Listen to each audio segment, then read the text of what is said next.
Hi everyone, this is Vebin Say from Evika.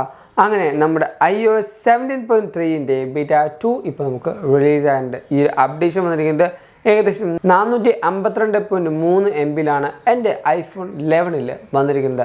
മിക്കവാറും എല്ലാ ഡിവൈസിലും ഒരു 400-500 MB ഈ ഒരു അപ്ഡേഷൻ വന്നിരിക്കുന്നത്. അതോടൊപ്പം തന്നെ ആപ്പിൾ iPadOS 17.3 ബീറ്റ 2 റിലീസ് ചെയ്യുന്നുണ്ട്, macOS 14.3 ബീറ്റ 2 റിലീസ് ചെയ്യുന്നുണ്ട്, watchOS 10.3 ബീറ്റ 2 റിലീസ് ചെയ്യുന്നുണ്ട്, tvOS and HomePodOS 17.3 beta 2 release ചെയ്യുന്നുണ്ട്. നമ്മുടെ പഴയ macOSനൊക്കെ പുതിയ അപ്ഡേഷൻസ് ബീറ്റയും ആപ്പിൾ റിലീസ് ചെയ്യുന്നുണ്ട്. നമ്മുടെ ഈ പറഞ്ഞ iOS 17.3 ബീറ്റ 2 വിശേഷങ്ങൾ പറയുന്നത് തൊട്ട് മുമ്പായിട്ട് ഞാൻ നിങ്ങളെല്ലാവരും നമ്മുടെ സ്വന്തം ആപ്പിൾ ടെലിഗ്രാം കമ്മ്യൂണിറ്റിയിലേക്ക് ഇൻവൈറ്റ് ചെയ്യണം. അവിടെ ജോയിൻ ചെയ്യുകയാണെങ്കിൽ ആപ്പിൾ ഇടുന്ന ഓരോ പുതിയ leaks, rumours, updates, news and wallpapers നിങ്ങൾക്ക് ലഭിക്കുന്നതാണ്. അപ്പോൾ അവിടെ ജോയിൻ ചെയ്യാൻ ലിങ്ക് ഞാൻ ഡിസ്ക്രിപ്ഷൻ ബോക്സിൽ കൊടുത്തേക്കാം, അല്ലെങ്കിൽ ഈ കാണുന്ന QR കോഡ് ജസ്റ്റ് ഒന്ന് സ്കാൻ ചെയ്താൽ മതി. ഇപ്പോൾ തന്നെ നിങ്ങൾക്കൊരു ആപ്പിൾ ടെലിഗ്രാം മെമ്പറായിട്ടും മാറാൻ പറ്റും. തുടങ്ങുന്ന നമ്മുടെ ഈ ഒരു അപ്ഡേഷൻ്റെ ബിൽ നമ്പറിൽ സ്റ്റാർട്ട് ചെയ്യാം. അതിന് സെറ്റിങ്സിലേക്ക് പോവാം. അവിടെ ജനറൽ എബൌട്ട് സെക്ഷനിൽ ഇപ്പോൾ നമ്മുടെ സോഫ്റ്റ് വേർഷൻ ടാപ്പ് ചെയ്യുകയാണെങ്കിൽ ഇപ്പോൾ നിങ്ങൾക്ക് കാണാൻ പറ്റും iOS 17.3 21D5036C എന്ന്. ഈ സി എന്നുള്ള ആൽഫബറ്റ് എയിലേക്ക് എത്തുമ്പോൾ നമുക്ക് മനസ്സിലാവും ഈ ഒരു അപ്ഡേഷൻ അടുത്തെത്താറായി എന്ന്. അതോടൊപ്പം തന്നെ ഈ ഒരു അപ്ഡേഷനിൽ നമുക്കൊരു പുതിയ മോഡേൺ ഫേംവെയറിൻ്റെ അപ്ഡേഷൻ വന്നിട്ടില്ല. അതുകൊണ്ട് തന്നെ ടെക്നിക്കലായ എന്തെങ്കിലും ഇഷ്യൂസ് നിങ്ങളുടെ ഡിവൈസിലുണ്ടെങ്കിൽ ആ ഒരു ഇഷ്യൂ ഈ ഒരു അപ്ഡേഷനിൽ നിലനിൽക്കാനുള്ള ചാൻസ് ഉണ്ട്. ഈ ഒരു അപ്ഡേഷൻ്റെ ഏറ്റവും വലിയ ഇഷ്യൂ ആണ് ബൂട്ട് ലൂപ്പ് എന്ന് പറയുന്നത്. iOS 17.3 ബീറ്റ 2 ഇൻസ്റ്റാൾ ചെയ്താൽ കുറേയധികം കൂട്ടുകാർക്ക് ബൂട്ട് ലൂപ്പ് അനുഭവപ്പെടുന്നുണ്ട്.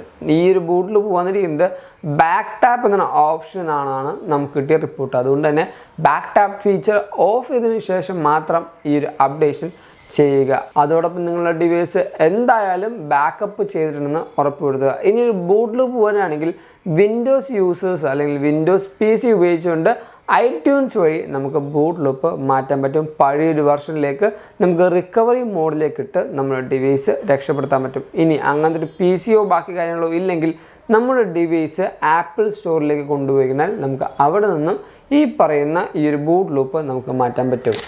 അടുത്ത വന്ന ഫീച്ചറാണ് നമ്മുടെ സെറ്റിങ്സിൽ ഈ പറയുന്ന സ്റ്റോളൻ ഡിവൈസ് പ്രൊട്ടക്ഷൻ്റെ ഒരു ഓപ്ഷൻ വന്നിട്ടുണ്ട്. നേരെ ഫേസ് ID ആൻഡ് പാസ്കോഡിലേക്ക് പോവാം. ഈ ഒരു സ്റ്റോളൻ ഡിവൈസ് പ്രൊട്ടക്ഷൻ ഓൺ ആയതുകൊണ്ട് തന്നെ ഞാൻ അപ്ഡേഷൻ വന്നപ്പോൾ ഞാൻ പുറത്തായിരുന്നു. പക്ഷേ ആ ഒരു പുറത്തുള്ള ലൊക്കേഷൻ എൻ്റെ ഡിവൈസ് റെക്കഗ്നൈസ് ചെയ്യാത്തതുകൊണ്ട് തന്നെ എനിക്ക് ഈ ഒരു അപ്ഡേഷൻ ചെയ്യാൻ പറ്റില്ല. ഞാൻ വീട്ടിൽ വന്നതിന് ശേഷം ഞാൻ വീട്ടിലെ വൈഫൈയായിട്ട് കണക്ട് ചെയ്ത് കഴിഞ്ഞിട്ടാണ് എനിക്ക് ഈ ഒരു അപ്ഡേഷൻ ചെയ്യാൻ പറ്റുക. നമ്മുടെ സ്റ്റോളൻ ഡിവൈസ് പ്രൊട്ടക്ഷൻ കുറച്ചും കൂടെ ഇമ്പ്രൂവ്മെൻറ്റ് ഓരോ അപ്ഡേറ്റിന് ശേഷം ആപ്പിൾ കൊണ്ടുവരുന്നുണ്ട്. പക്ഷേ ആപ്പിളിൻ്റെ സോഫ്റ്റ്വെയർ പരമായിട്ടുള്ള കുറേ കാര്യങ്ങൾ ഇപ്പോൾ താഴത്തേക്ക് പോകുന്ന പോലെയാണ് എനിക്ക് ഫീൽ ചെയ്യുന്നത്. കുറേയധികം ബഗ്ഗുകൾ വരുന്നുണ്ട്, ഗ്ലിച്ചുകൾ വരുന്നുണ്ട്. അതേപോലെ നിങ്ങൾക്കറിയാവുന്ന പോലെ ആപ്പിൾ ഇപ്പോൾ വലിയൊരു ഇഷ്യൂ ഫേസ് ചെയ്തുകൊണ്ടിരിക്കുകയാണ് ഒരു മാക്സിമോ എന്ന് പറഞ്ഞ കമ്പനിയായിട്ട്. അതുകൊണ്ട് തന്നെ ആപ്പിളിൻ്റെ എംപ്ലോയീസിനും അത്യാവശ്യം സോഫ്റ്റ്വെയർ ബിൽഡ് ചെയ്യുമ്പോൾ നല്ല പ്രഷർ ആപ്പിളിൽ നിന്ന് ലഭിക്കുന്നുണ്ട്. ചിലപ്പോൾ ആ ഒരു കാരണം കൊണ്ടൊക്കെ തന്നെയായിരിക്കാം ഓരോ അപ്ഡേഷൻ വരുമ്പോഴും കുറേയധികം ഗ്ലിച്ചുകളും ബഗ്ഗുകളും നമ്മുടെ iOS 17ലും watchOSലൊക്കെ വരുന്നത്. ഇനി മ്യൂസിക് ആപ്ലിക്കേഷനിലും കൊളാബറേറ്റ് പ്ലേലിസ്റ്റ് ആപ്പിൾ ഇപ്പോഴും കൊണ്ടുവന്നിട്ടുണ്ട്. ഇപ്പോൾ നിങ്ങൾക്ക് നോക്കുമ്പോൾ മനസ്സിലാവും ആ ഒരു കൊളാബറേറ്റ് പ്ലേലിസ്റ്റ് ഇപ്പോഴും നിലനിൽക്കുന്നുണ്ട്. കറക്റ്റായിട്ട് എല്ലാ കാര്യങ്ങളും പ്ലേലിസ്റ്റിൽ അല്ലെങ്കിൽ ആപ്പിൾ മ്യൂസിക്കിൽ വർക്കാവുന്നുണ്ട്. ഈ ഒരു അപ്ഡേഷനിൽ ആപ്പിളിൻ്റെ ആ ഒരു മ്യൂസിക് ഓപ്ഷനിൽ നിന്ന് ഒരു ഓപ്ഷൻസും ആപ്പിൾ തിരിച്ചെടുത്തിട്ടില്ല. ഇനി ബഗ് ഫിക്സ് ആൻഡ് ബഗ്ഗുകൾ നോക്കുകയാണെങ്കിൽ നേരത്തെ iOS 17.3 ബീറ്റ 1 റിലീസ് ചെയ്ത സമയത്ത് ഞാൻ പറഞ്ഞായിരുന്നു പ്രൈമറി ഡിവൈസിൽ ഒരിക്കലും ഈ ഒരു ബീറ്റ ഇൻസ്റ്റാൾ ചെയ്യരുത് എന്ന്. കാരണം എൻ്റെ ഈ ഒരു ഡിവൈസിൽ നല്ല രീതിക്കുള്ള ക്ലട്ടറിങ് എനിക്ക് ഫീൽ ചെയ്യുന്നുണ്ടായിരുന്നു. ആപ്സിൽ നിന്ന് സ്വിച്ച് ചെയ്യുമ്പോഴും അതേപോലെ നമ്മുടെ ഈ പറഞ്ഞ ഹോം ബട്ടണിലേക്ക് പോകുമ്പോഴും എനിക്ക് കുറച്ചധികം നല്ല രീതിക്ക് ബഗ്ഗുകൾ ഫീൽ ചെയ്യുന്നുണ്ടായിരുന്നു. പെട്ടെന്നൊരു ആപ്ലിക്കേഷനിൽ പോകുമ്പോൾ പെട്ടെന്ന് സ്റ്റട്ടറിങ് ഈ ഒരു സ്ക്രീനിൽ വരുന്നുണ്ടായിരുന്നു. ആ ഒരു ബഗ്ഗ് ഈ ഒരു അപ്ഡേഷനിൽ റിസോൾവ് ആയിട്ടുണ്ടെന്നാണ് ഞാൻ വിശ്വസിക്കുന്നത്. ഇനി ഈ ഒരു അപ്ഡേഷൻ്റെ റിലീസ് നോട്ട് നോക്കുകയാണെങ്കിൽ ഇവിടെ നിങ്ങൾക്ക് ഒരു റീസെൻ്റ് ആക്ടിവിറ്റി കണ്ടിട്ടുണ്ട്.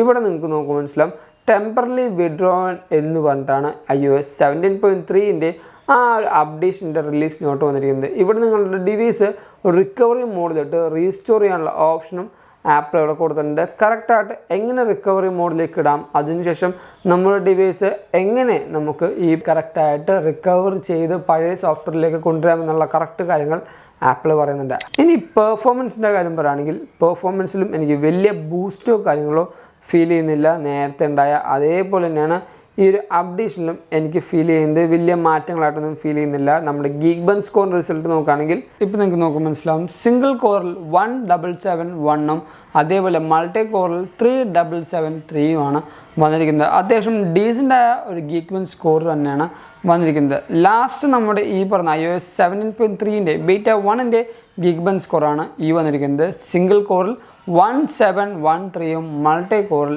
3495 ഈ ഒരു അപ്ഡേഷനിൽ ആപ്പിളിൻ്റെ ഈ പെർഫോമൻസ് വൈസും കുറച്ച് ഇമ്പ്രൂവ്മെൻറ്റ്സ് നമുക്ക് വന്നിട്ടുണ്ട്. ഇനി ബാറ്ററി ഹെൽത്തിൻ്റെ കാര്യം പറയുകയാണെങ്കിൽ ഓരോ അപ്ഡേഷന് ശേഷവും ഞാൻ എൻ്റെ കൂട്ടുകാരോട് പറഞ്ഞിട്ടുണ്ട്, അപ്പോൾ തന്നെ നമ്മുടെ ബാറ്ററി ഹെൽത്ത് നമുക്ക് പറയാൻ പറ്റില്ല. ഒരു 3-4 ദിവസങ്ങൾ തറവായിട്ട് യൂസ് ചെയ്യില്ല, അറ്റ്ലീസ്റ്റ് ഒരു 2 ദിവസം യൂസ് ചെയ്താലാണ് നമ്മുടെ ബാറ്ററി ഹെൽത്ത് നമുക്ക് പറയാൻ പറ്റുള്ളൂ. ഇപ്പോൾ എൻ്റെ ബാറ്ററി ഹെൽത്ത് നോക്കുകയാണെങ്കിൽ 82% എപ്പോഴും കൺസിസ്റ്റൻ്റ് നിൽക്കുന്നുണ്ട്. അതുപോലെ ബാറ്ററി ലോ നോക്കുകയാണെങ്കിലും നിങ്ങൾക്ക് മനസ്സിലാകുന്നുണ്ട്, അത്യാവശ്യം നല്ല യൂസേജ് എൻ്റെ ഡിവൈസിൽ ഞാൻ ചെയ്യുന്നുണ്ട്. എൻ്റെ ആക്ടിവിറ്റി നിങ്ങൾ നോക്കുമ്പോൾ മനസ്സിലാവും, സോഷ്യൽ മീഡിയ ഹാൻഡ്ലിങ്ങും അതേപോലെ സോഷ്യൽ എൻ്റർടൈൻമെൻറ്റ്സും അത്യാവശ്യം നല്ല രീതിക്ക് ഞാൻ യൂസ് ചെയ്യുന്നുണ്ട്. ഹീറ്റിങ്ങിൻ്റെ കാര്യം പറയുകയാണെങ്കിൽ iOS 17.3 ബീറ്റ 1 എനിക്ക് ഹീറ്റിംഗ് ഇഷ്യൂ ഒന്നും വലുതായിട്ടുണ്ടായിരുന്നില്ല. പക്ഷേ എനിക്ക് ഏറ്റവും കൂടുതൽ ഉണ്ടായത് പെർഫോമൻസിൻ്റെ ഒരു ലാഗായിരുന്നു.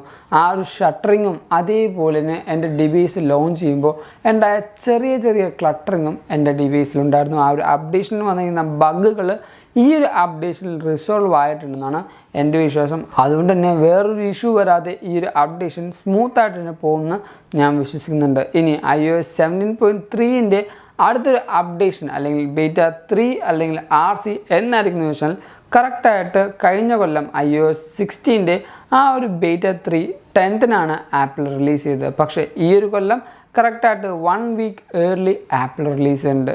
മേ ബി ഈ ഒരു അപ്ഡേഷൻ നമ്മുടെ ഈ പറയുന്ന മാസം വരെ ആപ്പിൾ പോസ്റ്റ്പോൺ ചെയ്യുകയും ഫെബ്രുവരിയിൽ വരാൻ പോകുന്ന ആപ്പിളിൻ്റെ വിഷൻ പ്രോ അല്ലെങ്കിൽ വിഷൻ OSൻ്റെ കൂടെ തന്നെ ആയിരിക്കും iOS 17.3 ആപ്പിൾ റിലീസ് ചെയ്യാൻ പോകുന്നത്. മാർഗർമിൻ്റെ ആ റിപ്പോർട്ട് അനുസരിച്ച് ഫെബിൽ നമുക്ക് ആ ഒരു ഇവൻറ്റോ അല്ലെങ്കിൽ ആപ്പിളിൻ്റെ വിഷൻ പ്രോയോ നമുക്ക് റിലീസ് ചെയ്യാനുള്ള ചാൻസ് ഉണ്ട്. സോ ഇതൊക്കെയാണ് നമ്മുടെ ഈ പറഞ്ഞ iOS 17.3 പുതിയ ബീറ്റ വിശേഷങ്ങൾ എന്ന് പറയുന്നത്. ഈ ഒരു വീഡിയോ നിങ്ങൾക്ക് എന്തായാലും ഇഷ്ടപ്പെട്ടു, അതേപോലെ ഹെൽപ്ഫുൾ ആണെന്ന് കരുതുന്നു. അതുകൊണ്ട് തന്നെ ഈ വീഡിയോ ഇപ്പോൾ തന്നെ ലൈക്ക് ചെയ്യുക, എല്ലാ കൂട്ടർക്കും ഈ ഒരു വീഡിയോ ഷെയർ ചെയ്ത് കൊടുക്കുക. അതോടൊപ്പം നമ്മുടെ ചാനൽ ആദ്യമായി കാണുന്ന എല്ലാ കൂട്ടരും ഇപ്പോൾ തന്നെ നമ്മുടെ ചാനൽ സബ്സ്ക്രൈബ് ചെയ്യുക. തൊട്ടപ്പുറത്തുള്ള ബെല്ലേക്ക് എനേബിൾ ആണെങ്കിൽ നമ്മൾ റിലീസ് ചെയ്യുന്ന എല്ലാ പുതിയ വീഡിയോസും ഒരു നോട്ടിഫിക്കേഷൻ ആയിട്ട് വരികയും അത് നിങ്ങൾ മറന്നു പോകാതെ കാണുകയും ചെയ്യും. അതോടൊപ്പം ഞാൻ നിങ്ങളെ ഒന്നും കൂടെ നമ്മുടെ സ്വന്തം ആപ്പിൾ ടെലിഗ്രാം കമ്മ്യൂണിറ്റിയിലേക്ക് ഇൻവൈറ്റ് ചെയ്യണം. അവിടെ ജോയിൻ ചെയ്യുകയാണെങ്കിൽ ആപ്പിൽ ഇരുന്ന ഓരോ പുതിയ leaks, rumours, updates, news and wall papers ലഭിക്കുന്നതായിരിക്കും. അപ്പോൾ അവിടെ ജോയിൻ ചെയ്യാൻ ലിങ്കും ഞാൻ നമ്മുടെ ഡിസ്ക്രിപ്ഷൻ ബോക്സിൽ കൊടുത്തേക്കാം. അല്ലെങ്കിൽ